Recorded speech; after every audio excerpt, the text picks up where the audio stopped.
भैया इलाहाबाद की संधि। इलाहाबाद की दो संधियां हुई हैं।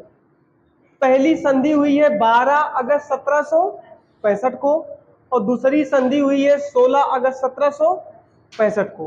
ठीक, पहली संधि अंग्रेज रॉबर्ट क्लाइव और शाह आलम द्वितीय, मुगलों का राजा है ये, ठीक, इन दोनों के बीच हुई।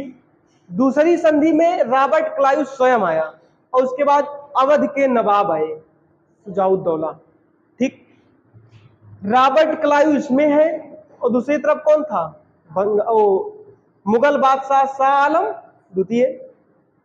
उनको समझाया बुझाया, कहा 20 लाख रुपया पेंशन ले लो और उसके बाद तुम चले जाओ कहां, बंगाल, बिहार, उड़ीसा छोड़ दीजिए। ठीक, तो 20 लाख रुपए शाह आलम द्वितीय लेकर के बंगाल, बिहार, उड़ीसा को छोड़ दिए। इसकी जागीर को दे दिए अंग्रेजों को। अब अंग्रेज आए किसके पास, सुजाउद्दौला के पास। सुजाउद्दौला उस समय अवध का नवाब हुआ करता था। अवध का नवाब उस समय उड़ीसा बोल रहे हैं, वाराणसी, गाजीपुर, ये सब मिलाकर के अवध के नवाब का क्षेत्र हुआ करता था। तो वही रॉबर्ट क्लाइव ने कहा कि ये जो वाराणसी वगैरह है, गाजीपुर है ना, मिर्जापुर को कहते हैं चुनारगढ़। ठीक, इन सब क्षेत्रों को आप मुगलों को दे दीजिए। संधि हो रही थी, संधि मतलब समझौता। ठीक, तो लिखिए इलाहाबाद की संधि में पहला पॉइंट लिखिए, देखो इलाहाबाद की दो संधियां हुई हैं। इलाहाबाद की दो संधियां हुई हैं।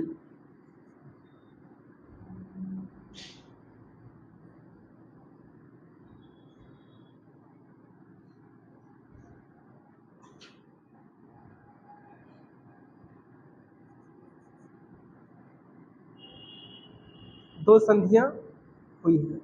नंबर 1 लिखिए, एक हेडिंग डालो, देखो इलाहाबाद की प्रथम संधि, इलाहाबाद की प्रथम संधि।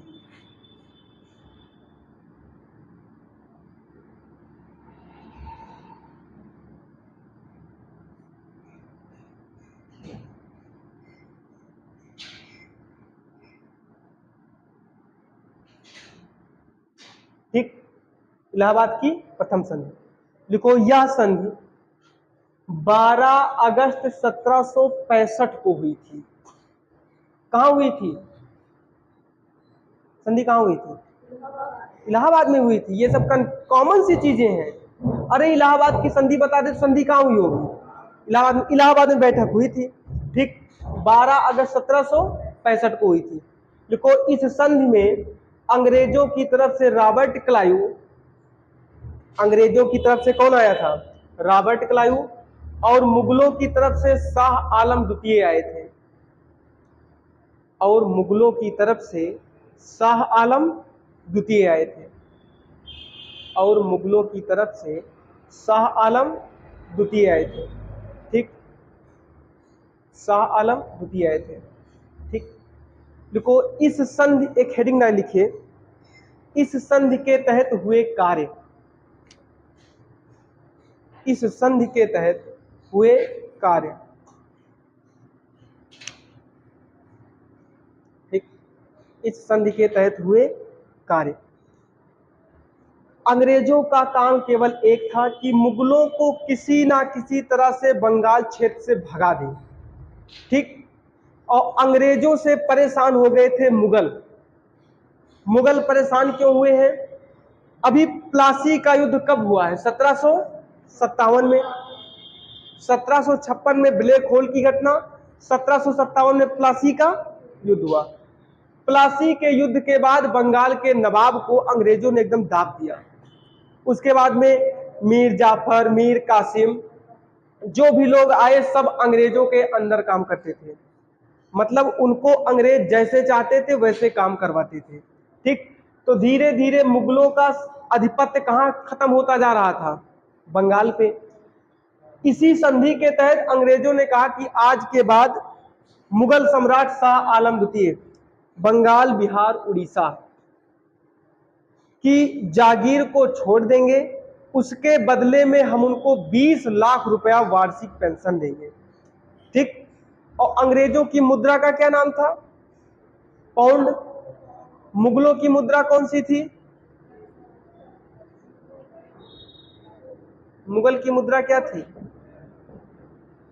भूल गए? हुण। मुगलों की मुद्रा का नाम क्या था, हुण। सलमान खान का गाना बना है हुड़ हुड़ दबंग दबंग, वही वो पैसे वाला दबंग है। ठीक, चलो आगे लिखिए। इस तंत्र के तहत हुए प्रमुख कार्य, पहला काम लिखिए नंबर 1, लिखिए। देखो, शाह आलम द्वितीय को 20 लाख रुपए वार्षिक पेंशन देकर, अभी तुमको फिर एक बार पेंशन दिवाएंगे, बहादुर शाह जफर द्वितीय, लेकिन पूरा भारत छुड़वाएंगे।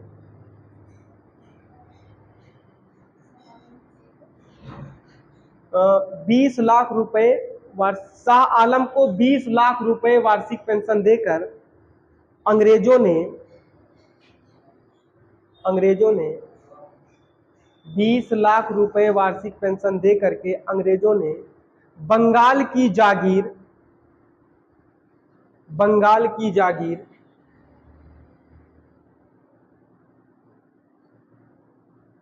बंगाल की जागीर और दीवानी संबंधी मामले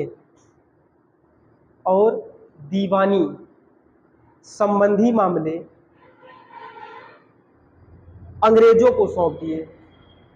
दीवानी संबंधी मामले अंग्रेजों को सौंप दिए। ठीक, अंग्रेजों को सौंप दिए। ठीक,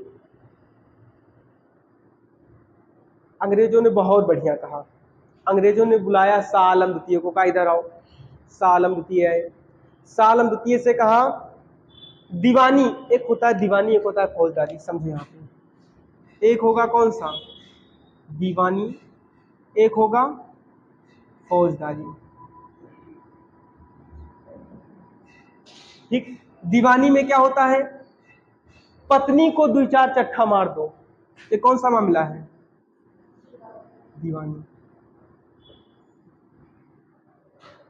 पत्नी को दहेज के लिए प्रताड़ित करो, कौन सा मामला, दीवानी। उसके बाद में फोन पे किसी को धमका दो, दीवानी। तुम्हारे ऊपर दहेज प्रथा लगा है, दीवानी। धीरे धीरे दीवाना बना देगी। ठीक, फौजदारी क्या है, किसी को गोली मार दो, गोली मारने का प्रयास करो, ये सब फौजदारी। तो अंग्रेज बहुत चालाक, अंग्रेज शाह आलम द्वितीय को बुलाए और 20 लाख रुपया दिए इकट्ठा। उसके बाद कहा अब हमारे तुम्हारी भी संधि शुरू होती है। कहा पहला काम, बंगाल, बिहार, उड़ीसा, मतलब बंगाल पूरा कह लीजिए। बंगाल में जानते हो ना, उत्तरी उड़ीसा, दक्षिणी बिहार, पूर्वी छत्तीसगढ़, झारखंड, पूरा पूरा पश्चिम बंगाल, ये सब तो आता था ना। तो बंगाल में ये कहा गया कि आज के बाद बंगाल पे तुम्हारा शासन खत्म हो गया, शासन तो मैं चलाऊंगा, लेकिन 2 तरह का शासन। अगर कोई व्यक्ति चोरी कर ले, दीवानी हटाओ, यहां पे लिखो चोरी। ठीक, लूट, दहेज प्रथा, मतलब ऐसे ऐसे चिरकुटाई वाले काम। ठीक, अगर इन सब कामों को कोई व्यक्ति करेगा तो उससे अंग्रेज पुलिस से बात करेंगे। लेकिन अगर कोई व्यक्ति किसी व्यक्ति को गोली मार देगा, ऐसा कुछ मुकदमा होगा तो कौन देखेगी, मुगल सरकार देखेगी।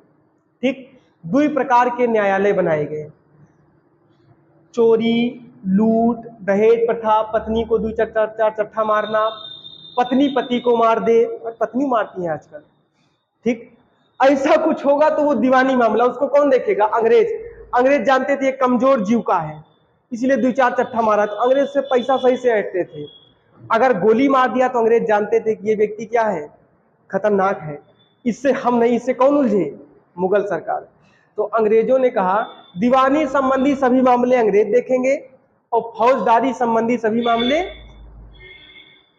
मुगल सरकार देखेगी। हम कर वसूलेंगे।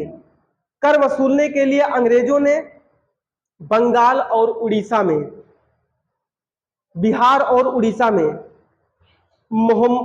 राजा सिताब राय को नियुक्त किया। देखो यहां पे लिख दे रहे हैं, बिहार और उड़ीसा, में अंग्रेजों ने, भाई अंग्रेज जाते तो कहते कि मनी बोलते तो हम लोग क्या बोलते हैं, पैसा रुपया ऐसा कुछ बोलते हैं, वो मनी बोलते तो मुंह ताक टिक्का निकाव मांगता है यही जगह का, तो पैसा वो समझ ही नहीं पाते थे। लेकिन जब भारतीय मांगता तो गांव की भाषा मांगता, तो इसीलिए अंग्रेजों ने दो व्यक्तियों को नियुक्त किया, इनको बोलते थे उप दीवान। बिहार और उड़ीसा में जो व्यक्ति अंग्रेजों का कर वसूलता था उसका नाम था राजा। राजा रहेंगे, ठीक, इनसे आलू बेचवा ले रहे हैं, राजा सिताब राय। और एक व्यक्ति बंगाल में कर वसूलता था, उसका नाम था मोहम्मद रजा खां। वहां पर मुस्लिम ज्यादा थे तो मुस्लिम को नियुक्त कर दिया, यहां हिंदू ज्यादा थे तो हिंदू नियुक्त कर दिया। चालाकी यही है, ठीक। मोहम्मद रजा खां को अंग्रेजों ने यही संधि के तहत, इलाहाबाद की पहली संधि हो रही है, इलाहाबाद की पहली संधि में अंग्रेज ने क्या कहा, दीवानी संबंधी सभी मामले अंग्रेज देखेंगे, टैक्स भी हम ही वसूलेंगे, कर भी हम ही लेंगे। मान लीजिए कोई व्यक्ति कर नहीं देगा तो हम तुम्हारे पास सूचना पहुंचाएंगे, और जितने भी फौजदारी संबंधित मामले होंगे आप सब देखना, ठीक। तो लिखिए, आगे लिखिए, लिखिए बंगाल में बंगाल में दीवानी संबंधी मामले अंग्रेज देखेंगे, संधि में लिखवा रहे हैं, दीवानी संबंधी सभी मामले अंग्रेज देखेंगे। दीवानी संबंधी में आता क्या है, चोरी, लूट, दहेज प्रथा, रास्ते में चलते हुए लड़ जाओ, ये सब कौन सा है, दीवानी मामला। जमीन जायदाद के मुकदमा दीवानी, लेकिन मर्डर हुई जे तो फौजदारी, ठीक। दीवानी संबंधी मामले अंग्रेज देखेंगे, और फौजदारी संबंधित मामले, और फौजदारी संबंधित मामले कौन देखेगा, मुगल सम्राट देखेंगे, और फौजदारी संबंधित मामले मुगल सम्राट देखेंगे, ठीक, मुगल सम्राट देखेंगे।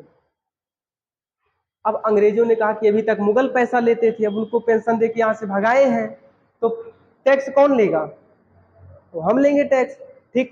लिखिए अगला पॉइंट, लिखो अगला पॉइंट, लिखिए अंग्रेज बंगाल, बिहार, उड़ीसा में टैक्स वसूलते थे, टैक्स वसूलेंगे संधि के तहत। अंग्रेज बंगाल, बिहार, उड़ीसा में टैक्स वसूलेंगे, बंगाल, बिहार, उड़ीसा में टैक्स वसूलेंगे, टैक्स वसूलेंगे, जिसके तहत अंग्रेजों ने जिसके तहत अंग्रेजों ने बिहार और उड़ीसा के लिए, बिहार और उड़ीसा के लिए, जिसके तहत अंग्रेजों ने बिहार और उड़ीसा के लिए राजा सिताब राय को नियुक्त किया, बिहार और उड़ीसा के लिए राजा सिताब राय को नियुक्त किया।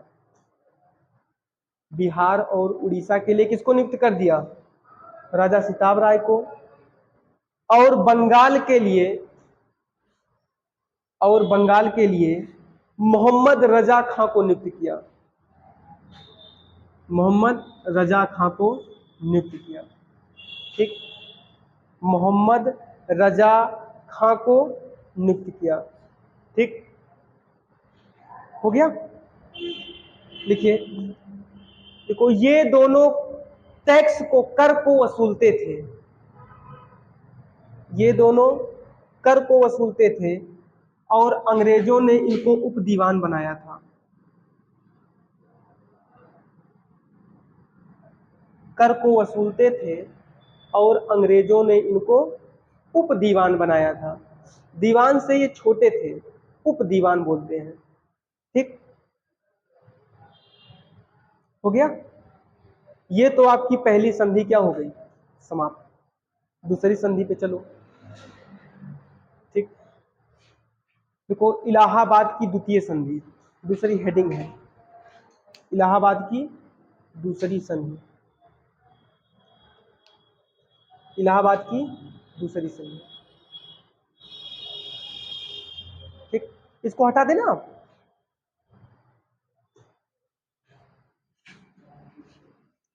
लिखिए, यह संधि 16 अगस्त 1765 को हुई थी, वही 4 दिन बाद।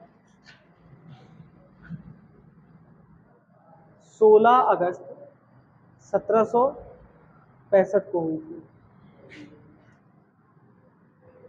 ठीक, अंग्रेज आए थे इलाहाबाद तो कहा इनसे भी मिल लेते हैं लगे हाथ। ठीक, देखो इधर देखो, एक तरफ कौन था, रॉबर्ट क्लाइव, और दूसरी तरफ कौन था, सुजाउद्दौला। भैया, सिराजुद्दौला बंगाल का नवाब, सुजाउद्दौला अवध का नवाब। ठीक, तो लिखो यह संधि रॉबर्ट क्लाइव और यह संधि रॉबर्ट क्लाइव और अवध के नवाब सुजाउद्दौला के बीच हुई थी। रॉबर्ट क्लाइव और अवध के नवाब सुजाउद्दौला के बीच हुई थी। सुजाउद्दौला के बीच हुई थी। ठीक, चलिए आगे।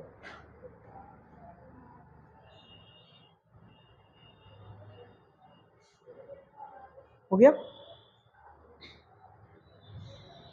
अब इस संधि में पहला काम लिखो।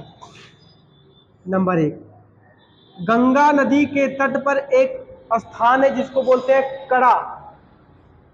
कड़ा, हम लोग बोलते हैं कड़े मानिकपुर। आप सुने होंगे कि लोग कांवर वगैरह लेके जाते हैं सावन मास में ना, कड़े मानिकपुर, वही कड़ा है। ठीक, तो कड़ा उस समय अवध के नवाब के अंदर में था, और उसे अब कड़ा अवध के नवाब देंगे मुगल सम्राट को। इलाहाबाद की द्वितीय संधि में 3 लोग इकट्ठा हैं, कुर्सी 2 लोगों को मिली है, उधर रॉबर्ट क्लाइव और दूसरी तरफ कौन बैठा है, सुजाउद्दौला। बगल में खड़े हैं कौन, शाह आलम द्वितीय। शाह आलम द्वितीय बार बार होश दिलाते हैं कड़ा हमें चाहिए। ठीक, तो तुरंत बताया वो रॉबर्ट क्लाइव ने सुजाउद्दौला से, कहा आज के बाद जो कड़ा क्षेत्र तुम्हारे शासन में है उसका शासक कौन होगा, शाह आलम द्वितीय। लिखिए नंबर 1, देखिए अवध के नवाब कड़ा को, अवध के नवाब कड़ा, ब्रेकर में लिखिए कड़े मानिकपुर, गंगा नदी के तट पे है। अवध के नवाब कड़ा, ब्रेकेट में कड़े मानिकपुर। कड़ा को क्या बोलते हैं, कड़े मानिकपुर। ये इसलिए मांग लिया ना क्योंकि यहाँ कृषि बढ़िया होती तो टैक्स ज्यादा मिलता है, इसलिए, बाकी कोनो शहर नहीं है। ठीक, कड़ा ब्रेकेट में कड़े मानिकपुर को मुगल सम्राट को सौंप देंगे, को मुगल सम्राट को सौंप देंगे। ठीक,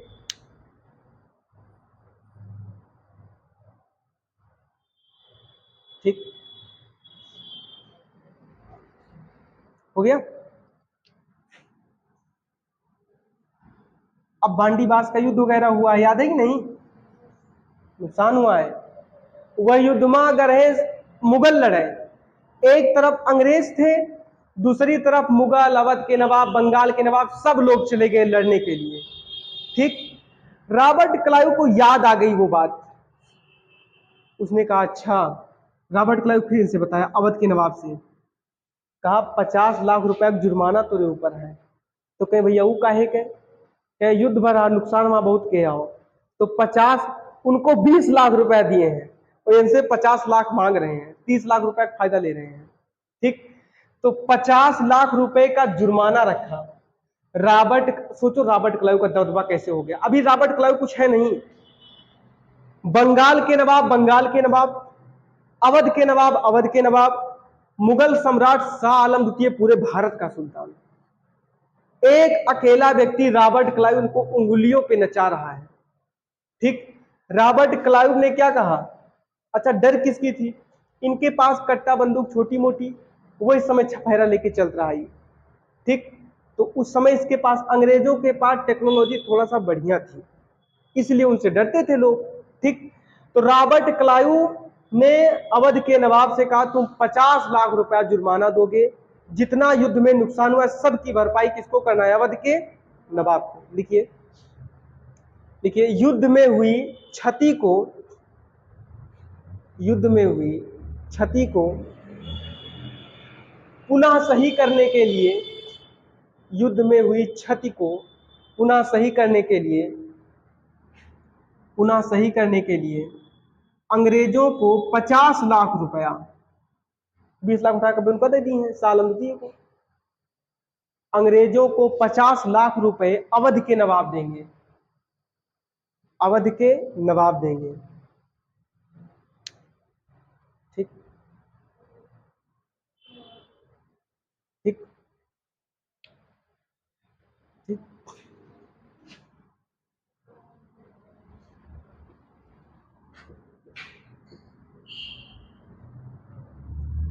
उस समय बहुत फेमस लोकेशन थी चुनारगढ़, चुनारगढ़ का किला था। तो वो उस समय अवध के उत्तर प्रदेश में है, मिर्जापुर, पता है ना मिर्जापुर जिला, मिर्जापुर उत्तर प्रदेश में है, अवध के नवाब के अंतर्गत था। अवध के नवाब से मिर्जापुर जिले को उन्होंने छीन लिया, कब्जा कर लिया। और मिर्जापुर का आज नाम, मिर्जापुर का पुराना नाम चुनारगढ़। ठीक, धावाला। ठीक, लिखिए, लिखो, अंग्रेजों ने अवध के नवाब से चुनारगढ़ छीन लिया। इसी संधि के तहत कहा आज के बाद तुम्हारा कब्जा खत्म। ठीक, अंग्रेजों ने अवध के नवाब से चुनारगढ़ छीन लिया, ब्रैकेट में मिर्जापुर, चुनारगढ़ छीन लिया। ठीक,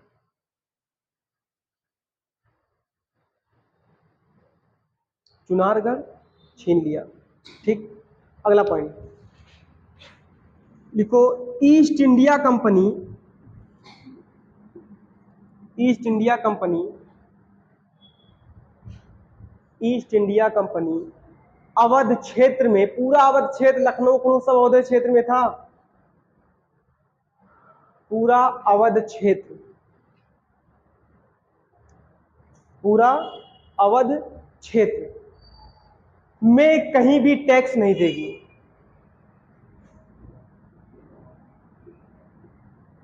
में कहीं भी टैक्स नहीं देगी। ठीक, टैक्स नहीं देगी।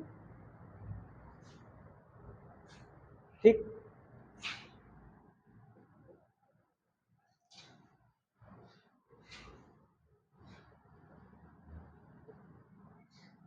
ठीक,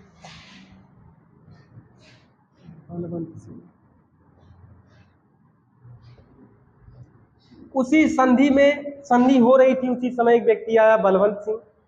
बलवंत सिंह आए तो बताए, कहा भैया ये जो अवध के नवाब है ना, जबरदस्ती हमारे क्षेत्र को कब्जा कर लिए हैं। कहा क्षेत्र कौन सा तुम्हारा? अंग्रेजों का केवल एक मकसद था, अवध के नवाब को इतना तोड़ दें, इतना तोड़ दें कि ये इनकी नवाबगिरी सब निकल जाए। जैसे बंगाल का नवाब समाप्त हो गया, बंगाल का सही सही आखिरी नवाब था सिराजुद्दौला। उसके बाद मीर जाफर, मीर कासिम, जितने भी लोग आए, ये सब लोग अंग्रेजों के तहत काम करते थे। ठीक, अंग्रेज इनको तोड़ रहे, इस समय तोड़ रहे हैं। 1765 में अंग्रेज तोड़ रहे हैं अवध के नवाब को। अवध के नवाब से चुनारगढ़ छीन लिए। अवध के नवाब से कहा कि आज से तुमको टैक्स नहीं देंगे हम। अवध के नवाब से कड़ा छीन लिए, मुगलों को दे दिए। अवध के नवाब को ये सब दिक्कत पहुंचा रहे हैं। अब कहा कि ये बलवंत सिंह बोले रॉबर्ट क्लाइव से कि भैया अगर हो सके तो हमरो का दिला दियो। तो कहा ठीक है। तुरंत कहा सुजाउद्दौला से, रॉबर्ट क्लाइव, कहा आज के बाद बनारस और गाजीपुर ये पैतृक संपत्ति है, बलवंत सिंह की, इनको सौंप दो। ठीक, अच्छा, सुजाउद्दौला करता भी क्या, वो हथकटा व्यक्ति बन के खड़ा हुआ था, ना मानता तो उसका साम्राज्य छीन लेते वो। ठीक, तो कहा ठीक है, जो कहो सब बढ़िया ही है। तो लिखो, लिखिए, बनारस और गाजीपुर की पैतृक संपत्ति, इसी संधि में लिख रहे हैं, गाजीपुर और बनारस की पैतृक संपत्ति, गाजीपुर और बनारस की पैतृक संपत्ति अवध के नवाब बलवंत सिंह को सौंप देंगे। अवध के नवाब, गाजीपुर और बनारस की पैतृक संपत्ति अवध के नवाब बलवंत सिंह को सौंप देंगे, बलवंत सिंह को सौंप देंगे। ठीक, ठीक, एक और कंडीशन रख दिया, अवध की सुरक्षा तो अंग्रेज करेंगे। अंग्रेजों ने कहा सुजाउद्दौला से, कहा सुरक्षा पूरी मैं करूंगा, लेकिन पूरी सेना का खर्च कौन देगा? अवध के नवाब। सैनिक मैं रखूंगा, पैसा तुम देना। ठीक, लिखिए, देखो कितनी जाति हो रही है बेचारे के साथ, ये केवल डूब मर नहीं रहा है बस। लिखिए, लिखिए, अवध की सुरक्षा का कार्यभार अंग्रेजों ने ले लिया, अवध की सुरक्षा का कार्यभार अंग्रेजों ने ले लिया, लेकिन लेकिन सैन्य खर्च लेकिन सैन्य खर्च अवध के नवाब देंगे, लेकिन सैन्य खर्च अवध के नवाब देंगे। ठीक, अवध के नवाब देंगे। ठीक, इसको यहीं पर रोकते हैं, बाकी कल देखेंगे हम।